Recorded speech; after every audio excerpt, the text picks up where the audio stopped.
এ হুলকুম তুই ক, টেনশন কাক কয় ক। কমো কলে কিন্তু আবার আপনি আবার টেনশন পড়ে যাবেন কলে। পরে তুই ক, তুই আমার কটি টেনশন ফালান পারিস সে দেখি। মনে করেন সন্ধ্যার পর মানে আপনারা রিল্যাক্স হওয়ার জন্য লিজের কার গাড়ি লিজে চালাচ্ছেন আর কোথাও ঘুরে বেড়াতে যাচ্ছেন।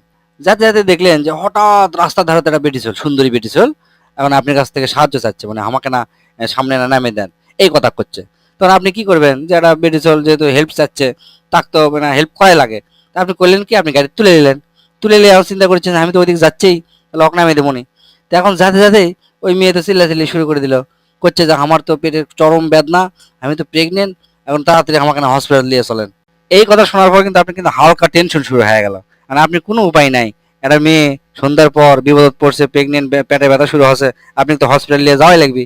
যাই হোক আপনি নিয়ে চলে গেলেন। যাওয়ার পরে ডাক্তার নিয়ে গেল, ডাক্তার চেক আপ করে আসার পর এখন আপনি করছে কনগ্রাচুলেশন, আপনি বাবা হতে চলেছেন।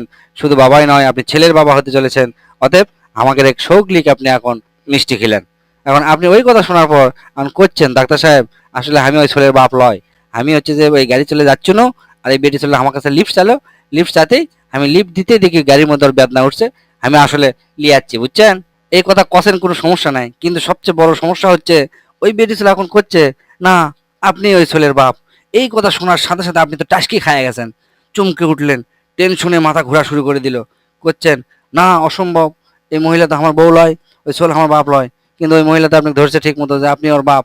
এরকম ঝগড়া বিবাদ হতে হতে ডাক্তার এখন টেনশন লিবার চাইল না, ডাক্তার করছে আমরা এত টেনশন নেবো না, আমরা পুলিশক ডাকি। যেই কথা সেই কাম, পুলিশ চলে এলো।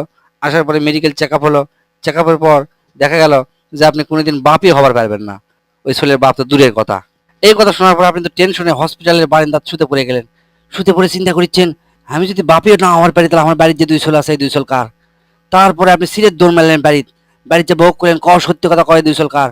তখন বউ তো আপনি কলো যে তুমি তো সন্তান দিবার পারবা না, সেটা আমি আগে থেকে জানি, তুমি সেটা বুঝতে পারো নি, সেই জন্য আমি অন্য মানুষের কাছ থেকে চল্লিছি। তারপর হচ্ছে যে এ তারপর আর তো ক লাগবি না, আমি টেনশনে অস্থির হয়ে গেছি। বাপ রে বাপ, ইনকে টেনশন কেউ দেয়? তো বস বস, তোকে আর ক লাগবে না, বস।